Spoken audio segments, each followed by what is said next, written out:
Welcome to another episode of Follow the Brand. I am your host, Grant McGaugh, CEO of 5-Star BDM, a 5-star personal branding and business development company.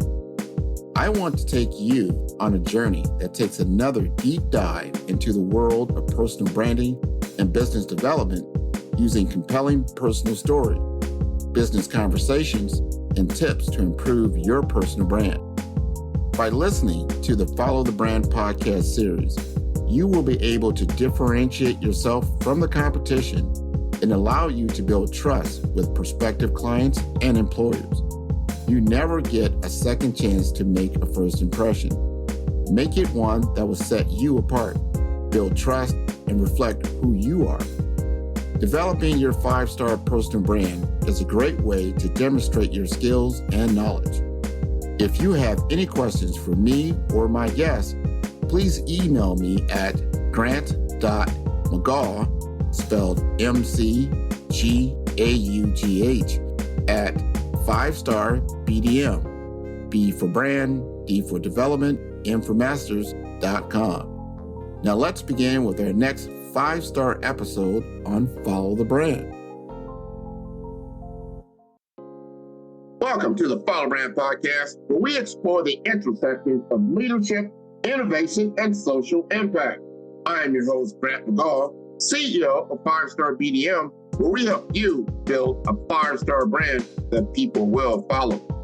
And today, we are embarking on a thought-provoking journey through the landscape of conflict resolution with our esteemed guest, Stanley Zamor. Stanley is not just any mediator. He is a Florida Supreme Court certified mediator and arbiter with over 2 decades of experience. His expertise in bridging the gap between negotiation and the courtroom has made him a revered figure in the legal community. As we delve into our conversation, Stanley will shed light on the principles of impartiality that guide mediators and the art of facilitating dialogue that not only resolves conflicts, but also equips parties with lasting communication tools. Our discussion takes a deeper dive as we explore the critical role of mediation in addressing community crises, from contentious police conduct to social injustices.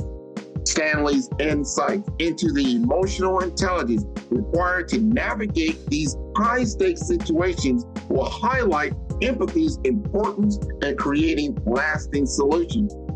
As we reflect on the nuances of media coverage and its impact on our perception of African American communities, Stanley's perspective on mentorship and the collective responsibility we share in shaping society will resonate with our listeners. Join us for this enlightening conversation as we uncover the power of mediation in fostering a more empathetic and understanding world. Get ready to be inspired by Stanley Zamor's wisdom and experiences. He is a true champion of conflict resolution and community building on the Follow Brand Podcast, where we are building a 5-star brand that you can follow. Welcome, everybody, to the Follow the Brand Podcast. We are going to talk to one of Dade and Broward County's sons.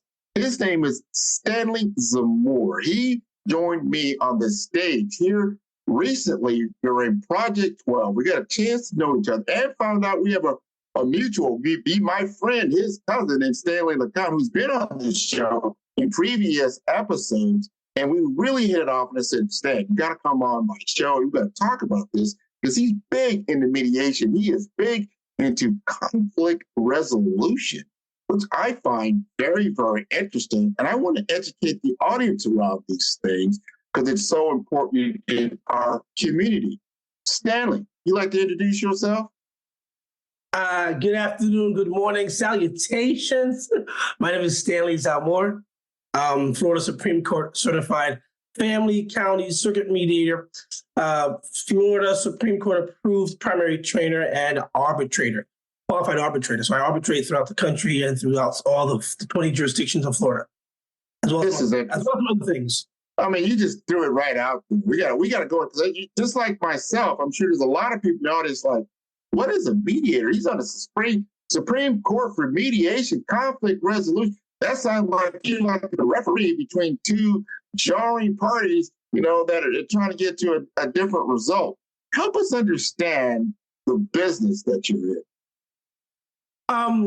The business plainly is conflict resolution. That's what it is. And the alternative dispute resolution is what the term was 30 years ago as it was toned. ADR, you might see the word ADR out there, alternative dispute resolution. There's about 12, imagine a slinky, like back in the days, a slinky or a rainbow. We're on one side of the rainbow, one side of the slinky. You have partnering or negotiating between two entities or two individuals, parents, co-partners, whatever it may be, 2, 3, or 4 or more. And on the other side, you have adjudication, where a third party, like either a jurors, a judge, or an arbiter, you give them the ability to hear the facts as you present them, weigh the evidence, weigh the facts, and as to certain standards, depending on what state you are in or what jurisdiction you're in, they'll weigh them as instructed and provide you your decision. A decision that they come up with based on how they feel about it. Now, between the partnering and negotiating and the adjudication process, the courthouse, a bunch of other processes, as we call it.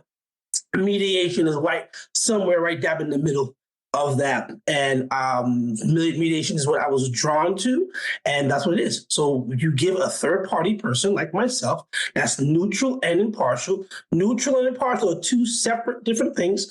They're neutral and impartial, and they hear not only the facts as you present them, they hear also your opinions, they hear your feelings, they hear what it took you to get to the table.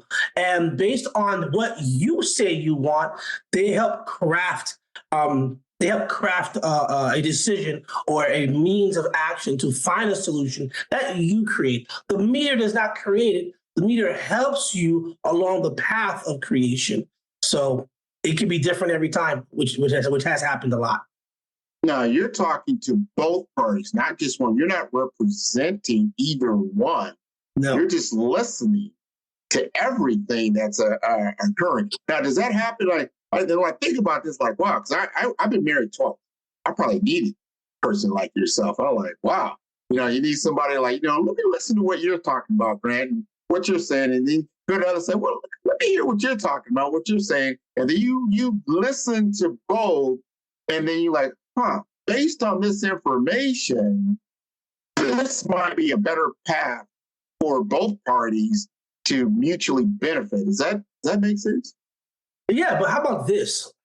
Based on what you shared with me, Grant, and based on what your spouse, your partner shared with me, in fact, you know what? Even better. What did you hear them say? What did you hear them say? What do you think their wants are? What do you think their needs are? And what do you think you can do to help achieve those things? You can't get 100% of what you want, but you can get a degree of satisfaction. You know what? Let's write that down and figure out what degree of satisfaction we can live with to create better paths of communication for tomorrow and the next day. End scene.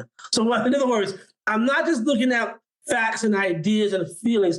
My job as a mediator, whether it's officially mediating for a case that is actually at issue, lawyers involved, tens of thousands, hundreds of millions involved, already invested in solving this case, or bringing the case to suit, to pre-suit, like HOA, condo, or pre-suit, where you have, parents that are separating or relocating, and they're thinking about divorce, but don't want to invest in the effort and the emotional roller coaster called the courthouse. So what else can we do? So a lot of times, it's pre-suit. So not only am I going to help manage the conflict as they're dealing with it, but I'm also setting them up with understanding how to better communicate. In fact, when you're a Florida Supreme Court certified mediator, well, the very first rule of ethics, Rule 10.200, and I'm saying the actual rule because lawyers should look this up. They don't. Judges looked it up. They don't. Whenever you're in conflict and you have a third person that can mediate or help you, you should know what their ethical rules are, and most do not. So you have mediators out there that are running amok, hearing both sides, and said, here's what you have to do. And that's not what a mediator does. I will get my point across, and I will help you create your own path without strongly suggesting what you should do, by understanding what your true wants and needs are. And so part of what I was saying is, part of what I have to do is to help better communication, okay? So from Rule 10.200, 10.21, 10.2220, whatever it may be, we have specific rules on how to help them better communicate for other things, not just this one. So when it comes to parenting, co-parenting, brothers and sisters fighting over their deceased mom or their father's assets in probate court, right? I deal with that a lot too. Or elder law, where you're dealing with adult kids managing the affairs of their parents while they're being taken care of in an ALF, advanced living facility, or an old age home, or whatever it is designated as. How do you manage that relationship? Because it's a relationship. They're all relationships. So the good mediators understand that and help you not only craft a better way of resolving the conflict for this right now, but help at least expose and have that conversation that's usually uncomfortable on how do we set it up to where the next time you have a better manner in which to communicate, to get things done. So you don't have to hire another mediator. You don't have to file in court. If you need to, go for it. You have to do that. But if there's another way, isn't that beneficial to just think, hey, there's your way, 3 ideas, your way, 5 ideas? There are actually an infinite amount of ways to resolve conflict usually, but we are really open to that because of how emotionally charged it is. So my job is to open those people up to more. Let's talk about this, man. This is interesting. I didn't realize the world of mediation and how it touches up so many relationships, especially in the community. We talk about social change. And what you brought up a point, it's about awareness. Most people, they're going through their lives and things, all of a sudden things happen. They're not aware of the court system. They don't understand how this all will play out over time, especially in an emotionally charged environment like a death in a family, or a separation, or a business dispute. These are emotionally charged situations. And if you're not aware of mediation, you just brought up some really big things. Talk to us about the impact of mediation on communities if they are aware or not aware. In fact, a few years ago, I have a LinkedIn presence, and a few years ago, whatever was going on, whether it was Trayvon Martin or it was something else, George Floyd, or it was something in the community where people were shouting out and what we need, I'm like, you know what I see here? And I was talking to some very, very well-connected, political and socially well-connected attorneys. Usually, I would say a high percentage of mediators are also attorneys. So I happened to be sitting with a colleague, very well-known gentleman, very high up in the political arena, very high up in the legal arena, and in the space of influence and affluence. And I sat back and said, man, all this stuff is going on. All this stuff is happening. And look at the news. He happened to be turned on. I'm like, look what's happening with, whatever it was, George Floyd, or whatever it may be, whatever happened going on at the time. I'm like, look at this. There's mothers and there's family members that are speaking out as to what to do. I see, statesmen like city council people and of course clergy speaking here. And we have the mayor's office and someone from the police station is speaking. All these people who have specific occupations, or they are playing a role in the loss in the community.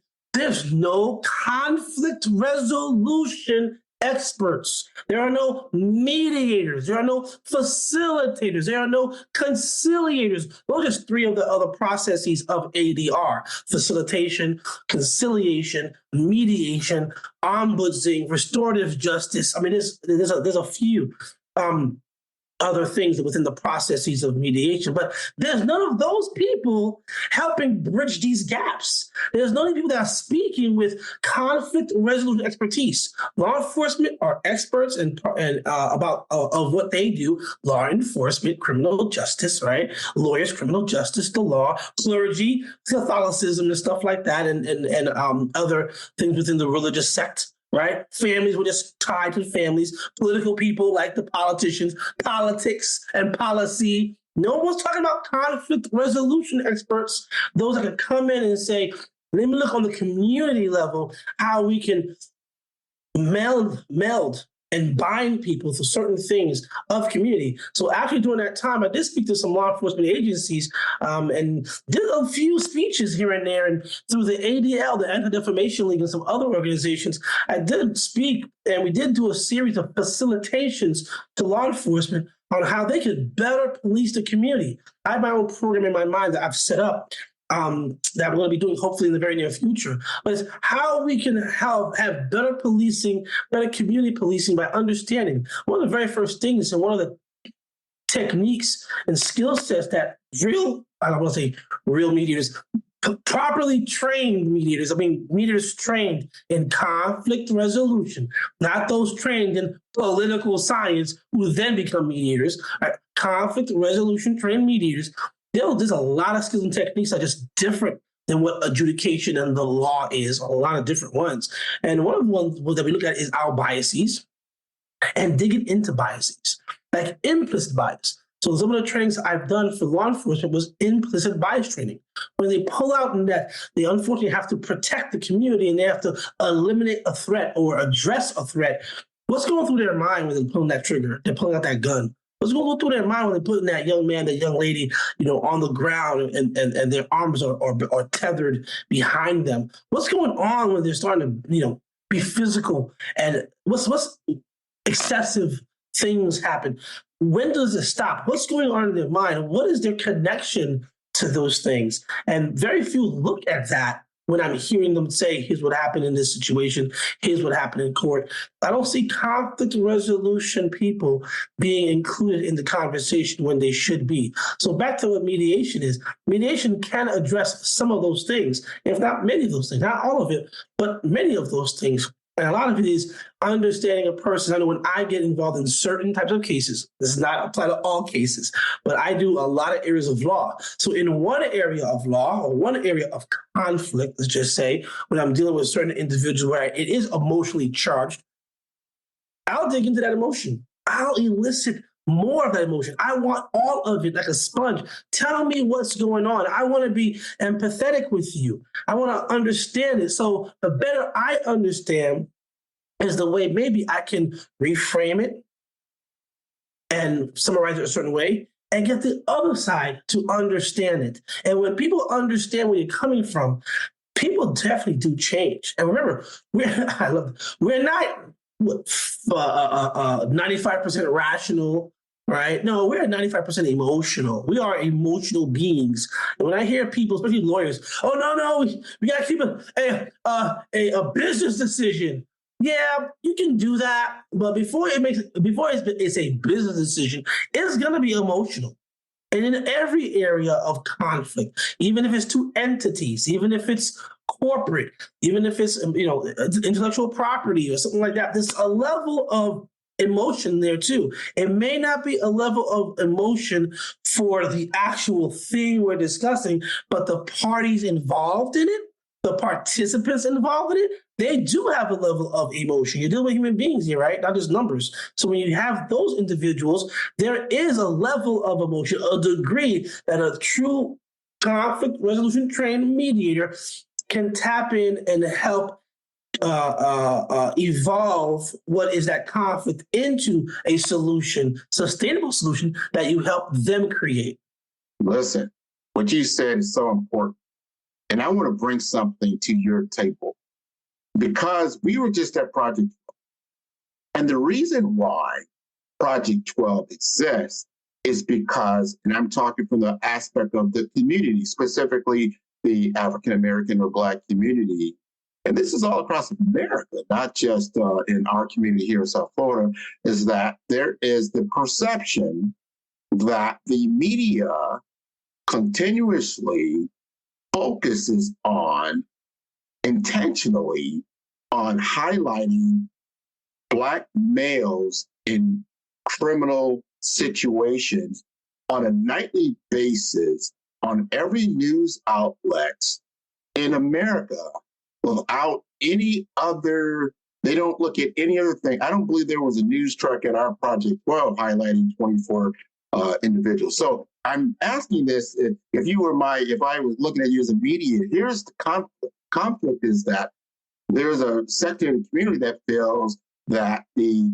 news media, who's on the other side of this conflict, is overemphasizing crime in the Black community without emphasizing any other aspects of that community within their media.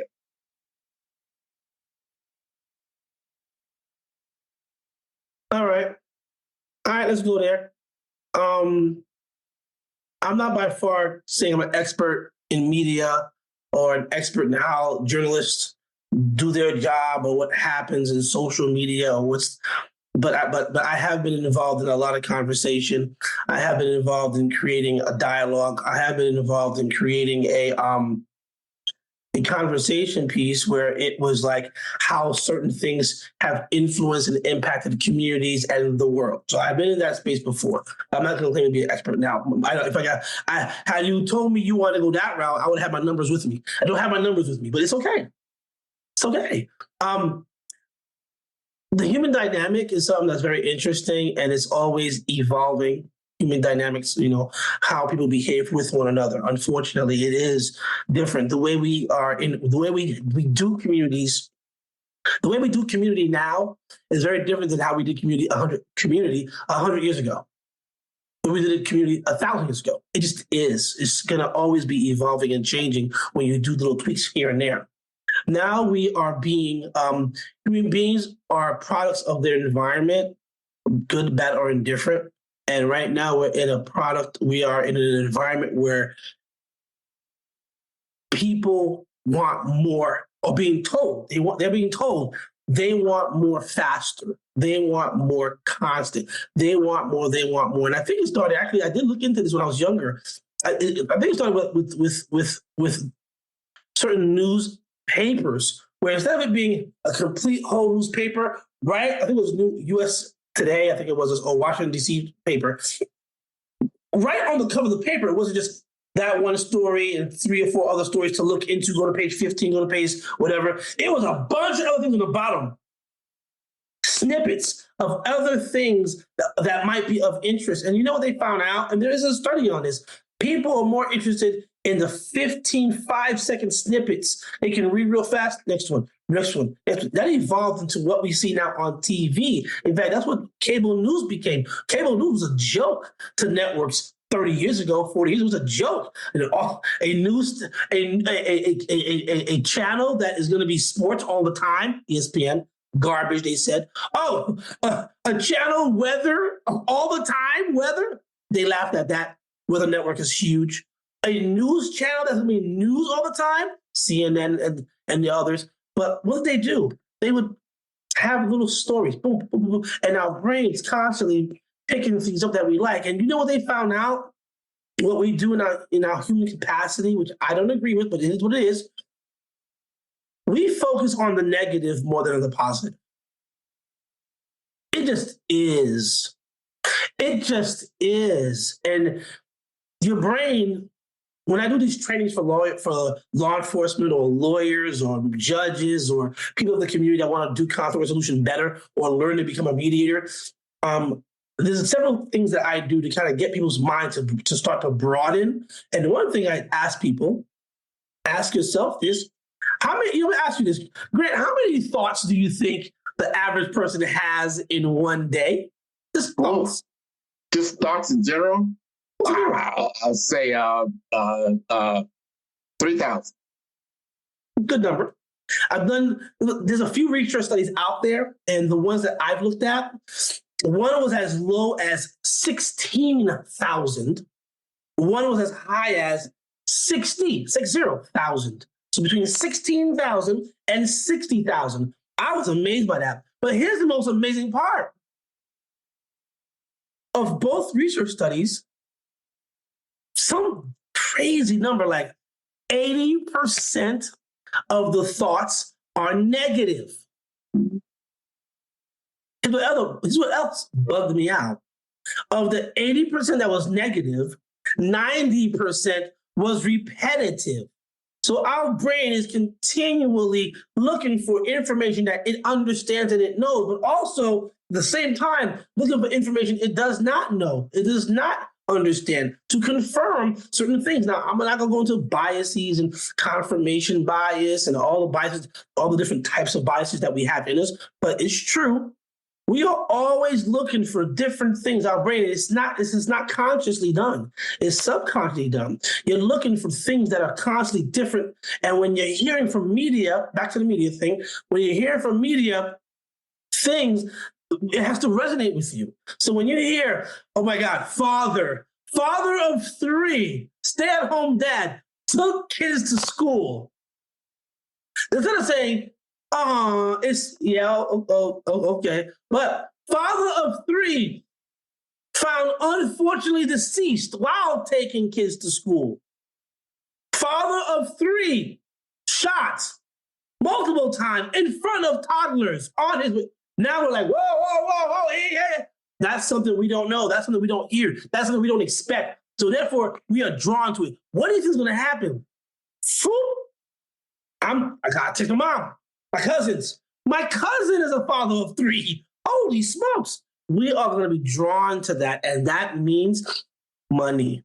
That means advertisement dollars. That means that's the place to get the number one news. That's the person to listen to who's going to tell you the he say, she said first. That's the person that's going to confirm that in this community, they do this, that, and the third, just like what we thought. And our brains are constantly drawn to those things. We have to change what we want. We have to train with what we expect. We have to change these things. And how are we going to do it? When the money's being spent on this, that, and the third.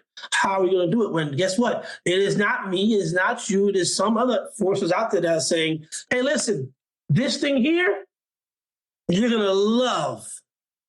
And I'm like, no, it's a small box. But after the 15th time, 30th time, and then you throw my favorite entertainer with it, oh my God, what is that thing? I become interested now. Yes.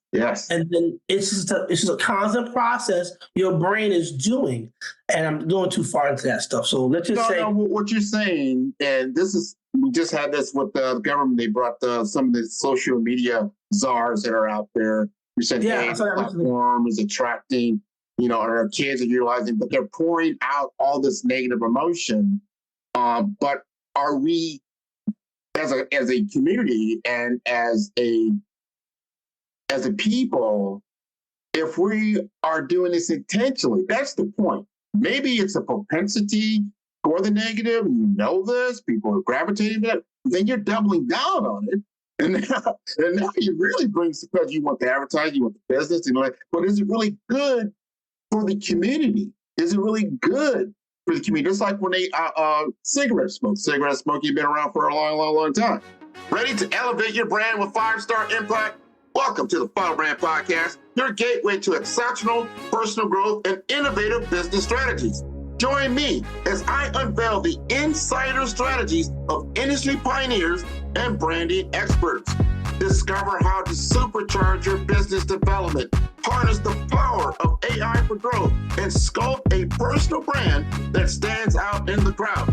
Transform ambition into achievement. Explore more at firestarbdm.com for a wealth of resources. Ignite your journey with our Brave Brand Blueprint and begin crafting your standout 5-star future today. But then all of a sudden, he said, hey, still cigarette smoking is killing people. Even though you had a lot of advertisement around it, everybody was on it. It was a big multi-billion-dollar business. And then they had to finally say, hey, this is not good. We need to tell people this is not good. It's funny. I have adult children. I have younger children that have not yet reached adulthood. And it's funny because as I'm driving with the kids and I'll say something like, in one of my cars, there's a flap, My son wanted to connect his phone to the flap or to the connection to charge his phone. I said, because I'm of a certain, I'm a baby born in the 70s, raised in the 80s. I said something really crazy to him, like, yeah, I don't know if the socket's there, but open up where the cigarette lighter is, and I open it up. He's like, cigarette lighter. I'm like, cigarette lighter, yeah, right here. He goes, nah, it's a USB connection, Dad. I'm like, no. Well, you know what? Generational. Where I'm from, where I was raised, every car had a cigarette lighter. And also, my parents had large cars sometimes. In the back, even in the back seats, what do they have in the back seats? They didn't have an ashtray right there on the little armrest, an ashtray. Every seat in the car had an ashtray. I remember when taking a flight for not the very first time, but taking flights on airplanes when I was much younger in the 80s, I remember people were smoking in every flight. They had ashtrays that you could use on the flights, right? So as an example of the media, some people, some big conglomerate companies, not only had a hold of every movie star doing this and lighting up every detective, every housewife, every husband coming from work and, oh, I'm tired, baby. You have a light? Every bar, it was social. It was driven to us that if you're of a certain era, if you're from a certain lifestyle, if you're from a certain frustration level, have a cigarette. And they didn't say it, they showed it to you. Yes. And they showed you the cool guy, the sophisticated guy. They showed you, the pimp, like, dangling. Remember? I remember having candies. I remember having those cigarette candies where it had powder in it. So you blow it out. Even as a K through 12, I remember that being in third grade. I'm walking around. Oh, we got candy cigarettes. This is cool. And I'm like, my dad was the coolest man on the planet, baby. So I'm probably like Daddy and his brothers and his cousins, and I'm pulling it out. I remember doing this. I don't know what that does to a cigarette, but I was constantly pulling it out, and me and my cousin were sitting there going, yeah, man, our wives get on our nerves. I'm not saying my dad said that. But that was the thing that I saw. So my point is, we're making it we're making it socially okay to be a certain way. What we need to do to address conflict resolution, mediation, community involvement, and change this paradigm is we need to make it regular. Okay, I had somebody laugh at me. Sorry, not laugh at me. They kind of said, "Why would you want to accept an award, from that organization?" Not like there's anything wrong with the organization, but that organization is a bunch of people that's bigging themselves up. A bunch of organizations that are making themselves feel good. I'm like, because who else will? Mm-hmm. My kids, my nephews, my godchildren, they need to see their godfather, their uncle, their friend, their neighbor get these awards and get these accolades, so they know this is not abnormal. This is how it's supposed to be. It's not extraordinary. It's not extraordinary. It's ordinary. This is regular for us. This is what my son and I, I'm an amp kind of guy, a little bit hype sometimes. And they're like, how's your day, Daddy? I'm fantastic. Whether it is actually fantastic or not, I make the decision whether I want it to be fantastic. I make the decision whether I want it to be good. I'm supposed to go through drama. I'm supposed to have a flat tire. I'm supposed to have to get my car picked up, my bike picked up by the tow truck. These are life things that happen. The plumber has to come here later on. These things happen in life. I'm not a product of these things that some might think are negative. I'm a product of living life. So therefore, how am I going to respond to it? That's the conflict resolution mediator piece. How are you going to respond to it? My kids need to see me respond with a smile. A little disappointment. Oh, man, got to deal with that again. Got to deal with that again. But you know what? It's okay. Let's make it happen. Let's make it happen. It needs to be ordinary to see these accolades, not extraordinary. And that's the problem. So how do we do that? We shout from mountaintops and yes, we're doing this and we're doing that because who else will? But also it's an understanding of this is what you're supposed to do. My parents came here as immigrants, Haitian, couldn't speak English for years. Within 5-7 years of being in this country, they drastically changed their circumstances. And from what I understand, where they were from and how they were living was pretty nice. It wasn't like it was dire straits. It was pretty nice. But they wanted something different for whatever their reasons were, something different in a new country. And they started from the very, very, very, very whatever you consider the bottom, they were there for years. Changed it. So I remember my mom looking at me after I'm crying and kicking and screaming, which didn't last too long, of course, because she'll knock me out. Why do I have to go to dancing school? Why do I have to go to piano class again? Why am I doing judo on Saturday? And my mom looked at me and she smacked me, because you're my investment. Mm-hmm. There you go. You're an investment. That's why. Me and your dad didn't do these things that you had an opportunity to do. So you are going to do it. And when you have kids, your job is to do the same thing. You are an investment. What if the majority of families spoke to their kids in that manner? You're an investment. You don't have time for no C's. My parents refused for me to work. And I wanted to work to get my new Jordans. I never owned a pair of Jordans, buy tapes and buy little things that, of course, young men growing in the 80s wanted to do, break dance and buy little stuff, right? And they go, no, you're not going to work because what you're going to buy is frivolous. And you have no excuse but to get A's and B's. So figure it out, sit down, take your extracurricular activities that we put you in, and study and get your A's. I'm not an A student, by the way. But they've set me up to be that. My point is, what if we did that as a method of dealing with things? Of course, we all have our challenges, and people have, every individual may have disabilities in learning or in acclimation and whatever it may be. I'm not saying you be as crude as my parents were, but they did what they know. They did what they understood to make me successful. Well, let's go with that, Stan, because in the first question was, I think what you're saying is yes. And if you know that there's a propensity for people to be more negative than positive, and are you as an entity encouraging that behavior, or are you trying to change the behavior? Is really the question. And I like how you kind of frame that story like, yes, maybe we do have 80% of our thoughts maybe start out negative, but you know what? 20% is positive. And what are we doing to grow that positive thought framework? And are we trying to double down on that and making that cool, making that something that's positive, like what your parents have done, or what you're being an example in front of your community with your children, because that is newsworthy. It is something of note. And we have to be intentional because we learned that cigarettes are not good for you. And now we learn, our kids, thank God, don't know about ashtrays, and they may not know about cigarette lighters in the car, and they might not know about these place cigarettes that we played with as children, which when you think about it, that really wasn't very smart.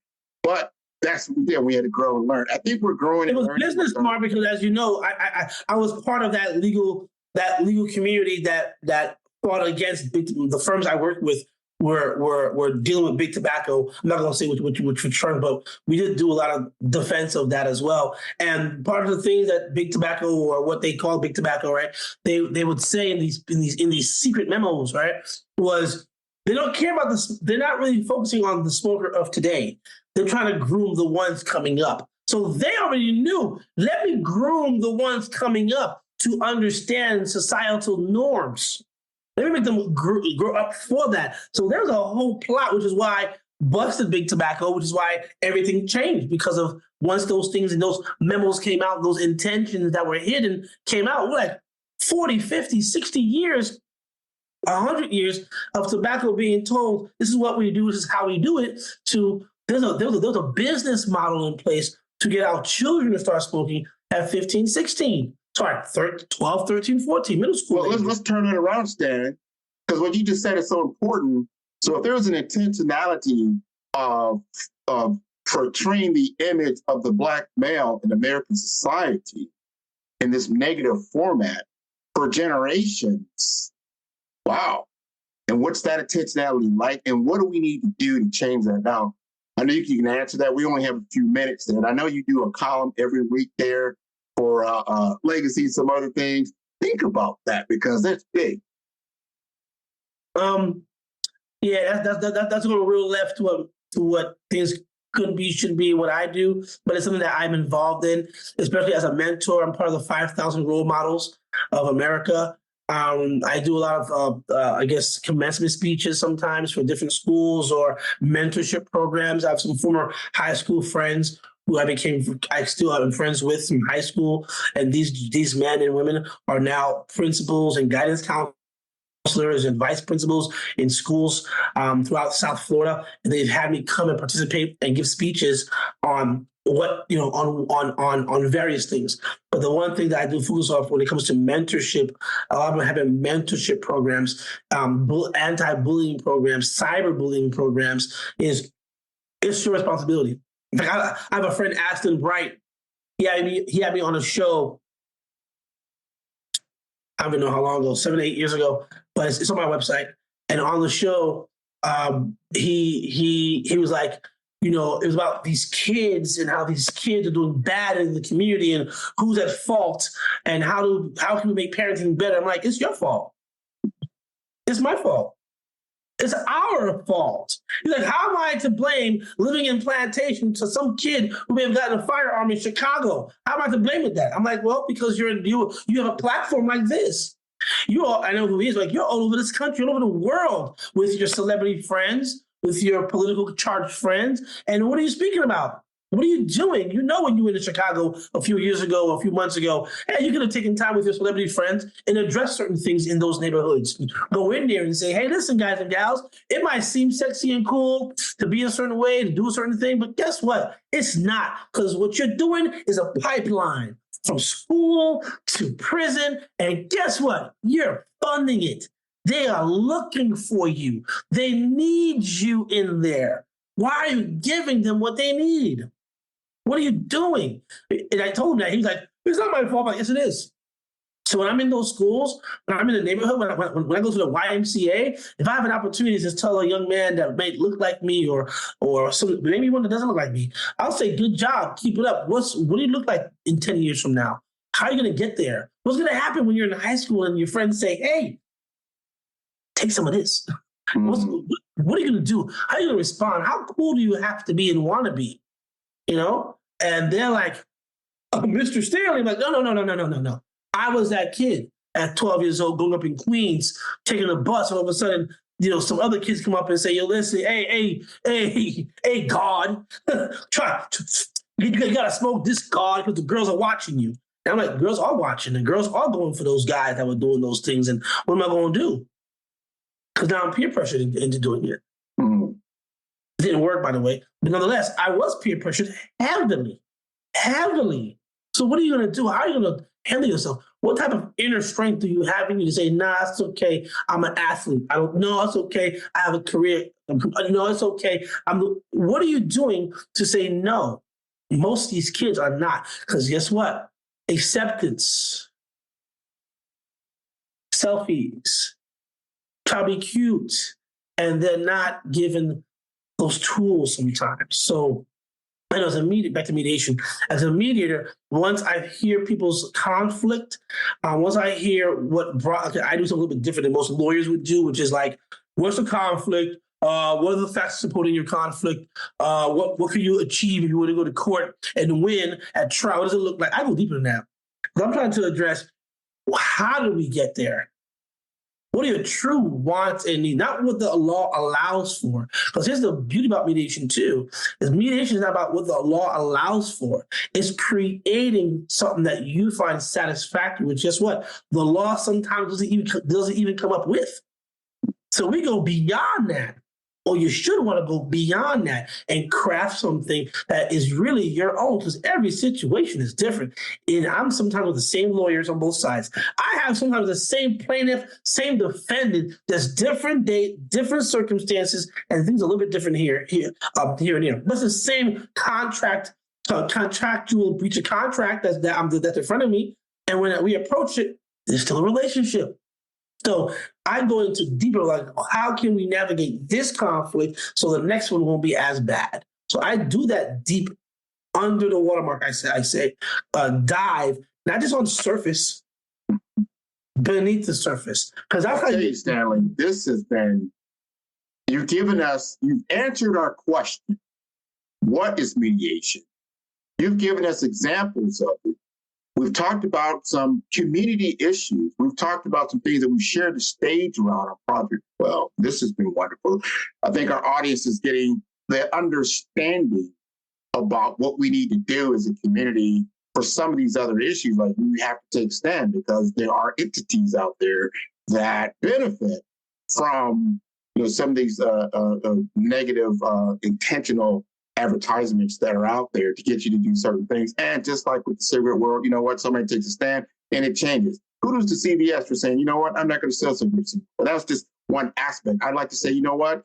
Media, we're not going to just show Black criminality in our communities every single day. You know what? We're going to stop doing that. We're going to start doing something else. I'd love to see that. Before I let you go, Stanley, tell the audience how to get in touch with you and how they can read your column that you put out. All right, through Legacy Magazine, which is a digital standalone publication online given to us by MIA Media Group. It is featured. I think it's every other month in the Miami Herald, Sun Sentinel. That's how you can get it publication-wise. But also go online and look for Legacy Magazine by MIA Media Group. That's where you'll find my things on conflict resolution, on mediation and arbitrations. I'm only giving 500 words, so it's not as expansive as it is. I've had a lot of people call me based on what I've written on how I can help them in their families or in their divorces or corporate, whatever it may be. I also have on LinkedIn, type in my name, Stanley Zamor, it pops up. Also, one of my companies is Effective Mediation Consultants. You look at that. Also IG, Polo Stance, Polo, STANZ. Just type in my name, Google my name, and it pops up a bunch of things, and you can reach out to me that way. My cell number's on there, emails, and other social media things. And people call me all the time about their conflicts. Even, Sunday night, I have a friend, not a friend of mine, someone is going to be engaging in divorce, and already it's bad. And he's a young man who's been accused of molestation of his children. And as he said, his children's mother is just trying to make him look in the worst light possible. He's never touched any of his children in any inappropriate way. But he's saying that because the kids are only 3 and 1.5. They can't speak. But that's the way that she did certain things to get him out of the house. I'm not saying this is true or not. I'm just saying this is what he told me. He wants to know how he can go through getting a divorce. And I told him, well, you need to see a lawyer if you need to see a lawyer and you have some issues in there that might need law enforcement. Right, as well as legal counsel. As a mediator, I give no legal advice. I'm ethically barred not to do that, and I will not do that. But I can help you, hopefully, in how we can manage the behavior that your wife's exhibiting, children of your mother, and how you can hopefully quell that a little bit, bring it down a couple of notches, because maybe she's hurting. Something happened that hurt her, maybe, and maybe you're not recognizing it, maybe you're not owning up to it. And maybe you're not owning up to your part. There's a level of accountability that has to be taken there. And then he told me some things. I'm like, well, what you just told me, what do you think how do you think she would respond? And then we did some work. So my point is, at all times of the day, sometimes Sunday afternoons, I get people who reach out to me. Again, no legal advice, but definitely matters in which to resolve emotional conflict we can talk about and do, or techniques in dealing with narcissists. And I have an article out there that's talked about, I have a seminar actually, an 8-hour seminar, negotiating with the enemy.